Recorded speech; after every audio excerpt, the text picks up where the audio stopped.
Hello viewers, welcome to all India job alerts. ఈ రోజు వీడియోలో మనం గ్రామ వార్డు సచివాలయంకి సంబంధించి 3.0 అంటే 2 నోటిఫికేషన్స్ అనేవి కంప్లీట్ అయ్యాయి. సో థర్డ్ నోటిఫికేషన్ అనేది రిలీజ్ అవుతుంది అని జియో 10 కూడా రిలీజ్ చేయడం జరిగింది.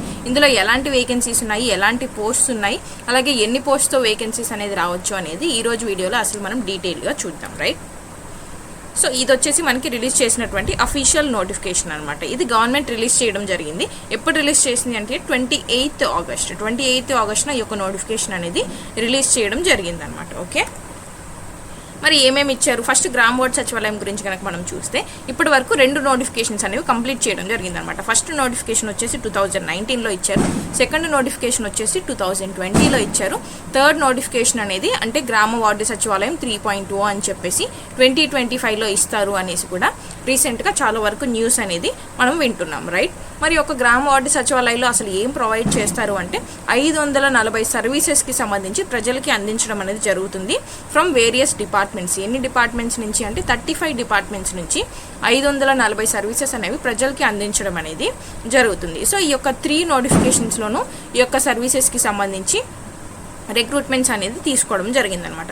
మరి ఈ యొక్క జియో 10 అండ్ August 28 రిలీజ్ చేసిన ఈ యొక్క జియో 10లో ఎన్ని పోస్టులు అనేది రిక్రూట్ చేసుకుంటారు అని ఇచ్చారు అంటే 2778 పోస్టులకు సంబంధించి రిక్రూట్మెంట్ అనేది జరుగుతుంది అని అయితే మనకి అఫీషియల్గా పీడిఎఫ్ కూడా రిలీజ్ చేయడం జరిగింది. ఈ యొక్క పీడిఎఫ్ మన టెలిగ్రామ్ ఛానల్లో అవైలబుల్గా ఉంటుంది. ఈ యొక్క లింక్ కూడా నేను మీకు డిస్క్రిప్షన్లో ప్రొవైడ్ చేస్తాను, అలాగే ఫస్ట్ పిన్డ్ కామెంట్లో కూడా ప్రొవైడ్ చేయడం జరుగుతుంది. మీరు ఈ యొక్క పీడిఎఫ్ని డౌన్లోడ్ చేసుకొని కూడా చూడొచ్చు. రైట్, మరి next coming to the posts అనమాట. ఎన్ని పోస్ట్స్ అనేవి రిక్రూట్ చేసుకుంటారన్నారు? 2778 పోస్టులు అనమాట. మరి ఎలాంటి పోస్టులు ఇవి అని అంటే ఇవి కేవలం అవుట్ సోర్సింగ్ అండ్ డెప్యూటేషన్ పోస్టులు మాత్రమే. వీటిలో మనం 2778 ఏవైతే ఉన్నాయో ఇవి మొత్తం మనకి ఫ్రెష్గా రిక్రూట్మెంట్ అనేది ఏమి జరగట్లేదు. ఇవి అవుట్ సోర్సింగ్ అండ్ డెప్యూటేషన్ పోస్టులు. డెప్యూటేషన్ అంటే అసలు ఏంటి అని అంటే ఇప్పుడు ఒక డిపార్ట్మెంట్లో ఎవరైతే వర్క్ చేస్తుంటారో ఈ యొక్క డిపార్ట్మెంట్లో వర్క్ చేస్తున్న వాళ్ళని ఇంకొక డిపార్ట్మెంట్కి ట్రాన్స్ఫర్ చేస్తారనమాట. ఈ యొక్క ట్రాన్స్ఫర్ చేయడాన్ని ఏమంటాము అంటే డెప్యూటేషన్ అంటాం. సేమ్ అవుట్ సోర్సింగ్లో విధానంలో ఉన్న వాళ్ళని కూడా అలానే చేయడం జరుగుతుంది.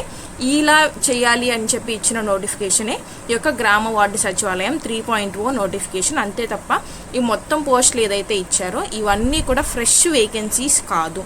ఈ అన్ని పోస్టులకు సంబంధించి కూడా ఎగ్జామ్ అనేది కండక్ట్ చేయడం జరగదు. ఇది అభ్యర్థులు గమనించాలన్నమాట. రైట్, మరి ఎక్కడ అపాయింట్ చేస్తారో ఆల్రెడీ వర్క్ చేస్తున్నటువంటి వీళ్ళని అంటే మండలాలు ఏవైతే ఉన్నాయో ఈ యొక్క మండలాలకి అలాగే డిస్ట్రిక్ట్స్కి హెడ్స్గా కావాలి అని చెప్పి వీళ్ళని ఈ ఒక్క డిపార్ట్మెంట్ నుంచి ఇంకొక డిపార్ట్మెంట్కి చేంజ్ చేయడానికి ఈ యొక్క నోటిఫికేషన్ అనేది మనకి ఇవ్వడం జరిగింది. మరి ఏ పోస్టులకు సంబంధించి ఫ్రెష్ వేకెన్సీస్ అనేవి ఉంటాయి, ఎగ్జామ్ అనేది కండక్ట్ చేయొచ్చు అంటే మనకి ఇప్పటి వరకు ఉన్నటువంటి న్యూస్ ప్రకారం ఏఎన్ఎం పోస్టులు ఏవైతే ఉంటాయో ఈ యొక్క ఏఎన్ఎం పోస్టులు మాత్రమే 993 పోస్టులు అంటే దాదాపుగా వీటిని మనం ఒక 1000 పోస్ట్స్ అని అనుకోవచ్చు. ఈ యొక్క 1000 పోస్ట్స్కి మాత్రమే మనకి ఎగ్జామ్ అనేది కండక్ట్ చేయొచ్చు. ఈ ఫ్రెష్ వేకెన్సీస్ నోటిఫికేషన్ అనేది త్వరలో రిలీజ్ చేయడానికి ఛాన్సెస్ అనేవి ఉన్నాయి.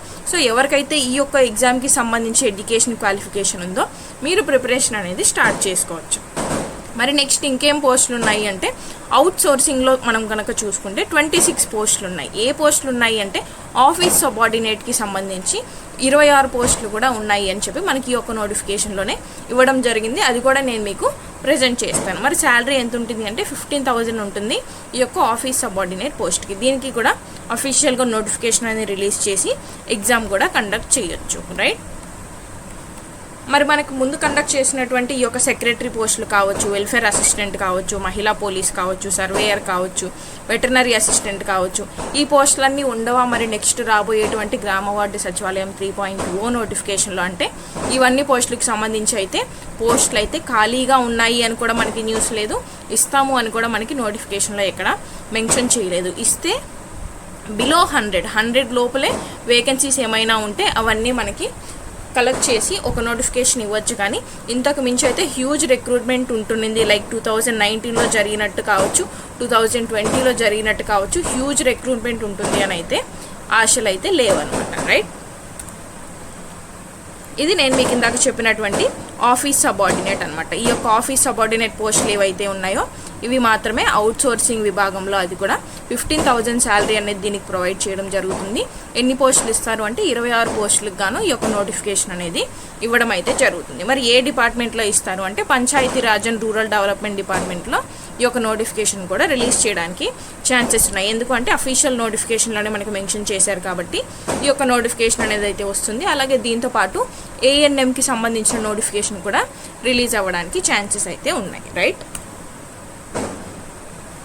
మరి ఎన్ని పోస్టులు ఉంటాయి? ఈ యొక్క 26లో మనకి జోన్ వైజ్ ఉంటాయా అంటే జోన్ వైజ్ ఉండవు, ఇవి డిస్టిక్ వైజ్ ఉంటాయి. రైట్, 26 పోస్టులు అన్నారు కదా, ఈ యొక్క 26 పోస్టులు అనేవి ఈచ్ డిస్టిక్కి, అంటే మనకి ఇప్పుడు ఏదైతే రీఅరేంజ్మెంట్ చేసిన తర్వాత 13 డిస్టిక్స్ నుంచి 26 డిస్టిక్స్ అయ్యాయి కదా, సో ఈచ్ డిస్టిక్కి ఒక్కొక్క పోస్ట్ లెక్కన మనకి 26 పోస్టులు అనేవి ఇవ్వడం జరుగుతుంది. అదే ఇక్కడ మెన్షన్ చేశారు.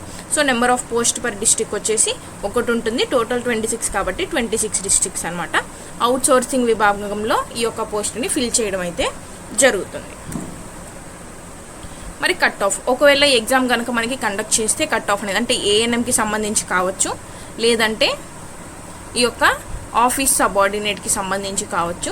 ఒకవేళ ఎగ్జామ్ కనుక కండక్ట్ చేస్తే కట్ ఆఫ్ అనేది తక్కువగా అయితే ఉండదు. బికాస్ మనకు 2019లో మనకి తెలుసు చాలా తక్కువ cut off, least cut off అనేది అయితే ఉండింది. లీస్ట్ కట్ ఆఫ్ ఉన్నా కూడా మార్క్స్ అనేది అయితే రావడం జరిగింది. దీనికి చాలా ఫ్యాక్టర్స్ అనేవి కారణాలని మనం చెప్పొచ్చు. బికాస్ తక్కువ కాంపిటీషన్ ఉండడం కావచ్చు, అలాగే తక్కువ మంది అప్లై చేసి ఉండడం కావచ్చు, తక్కువ ఇంట్రెస్ట్, ఫస్ట్లో మనకి ఆస్పిరెంట్స్ ఈ యొక్క ఎగ్జామ్స్ మీద ఇంట్రెస్ట్ అనేది కూడా ఎక్కువ చూపించలేదు. దట్ ఈస్ వై అప్పుడు వచ్చిన వాళ్ళకైతే తక్కువ కట్ ఆఫ్తోనే జాబ్లో అనేది జాయిన్ అవ్వడం జరిగింది. బట్ ఇప్పుడు వాళ్ళ లక్ ఫ్యాక్టర్ అనుకోవచ్చు, మనం ఏదైనా అనుకోవచ్చు, వాళ్ళ జాబ్స్ అనేవి పర్మనెంట్ అవుతున్నాయి కాబట్టి ఇప్పుడు దీనికి కాంపిటీషన్ అయితే ఎక్కువే ఉంటుంది, తక్కువ ఉంటుందని ఎక్స్పెక్ట్ చేయొద్దు.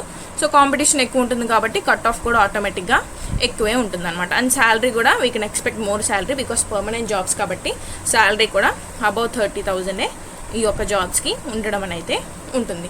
సో ఇఫ్ ఎగ్జామ్స్ కనుక ఉంటే ఆల్మోస్ట్ మనకి ఇప్పుడు నోటిఫికేషన్స్ అయితే పెద్దగా లేవు కాబట్టి గ్రూప్ 1 గ్రూప్ 2 ప్రిపేర్ అవుతున్నటువంటి ఆస్పిరెంట్స్ కూడా ఈ యొక్క ఎగ్జామ్స్ అనేది అటెంప్ట్ ఇవ్వడం జరుగుతుంది. కాబట్టి ప్రిపరేషన్ అనేది ఎవరైతే ఈ యొక్క పోస్టులకి మీ యొక్క ఎడ్యుకేషన్ క్వాలిఫికేషన్ ఉందో, మీరు ప్రిపేర్ అవ్వాలి, నేను అటెంప్ట్ ఇవ్వాలి అనుకుంటున్నారో ఇప్పటి నుంచి మీ యొక్క ప్రిపరేషన్ అనేది స్టార్ట్ చేసుకుంటే బెటర్. ఇదైతే మనకు అఫీషియల్ ఇన్ఫర్మేషన్ కాబట్టి దీనికి సంబంధించి ఆస్పిరెంట్స్ మాత్రం ప్రిపరేషన్ స్టార్ట్ చేసుకోండి. Right, so this is all for today. ఇంకా subscribe to our channel and thank you so much. See you all tomorrow.